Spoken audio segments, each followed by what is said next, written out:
Seunskinders deur Lina Metoor. Bernard, kom speel saam met my.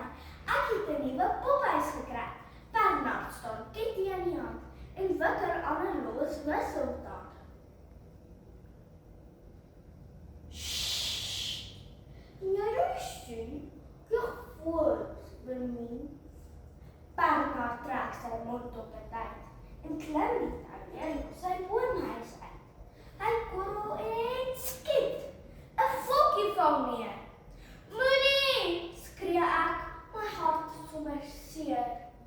Mamma, Bernard het 'n voeltjie vermoor. Ek hou hom kliphard. Het mamma dit gehoor? Oké, moet ook klip. Borrelbom. Bernard lag. Nou maak ek jou lekker bang. 'n Warm sonder seunskinders klink vir my goed, want dogtertjies is daarom beskaafd en soet.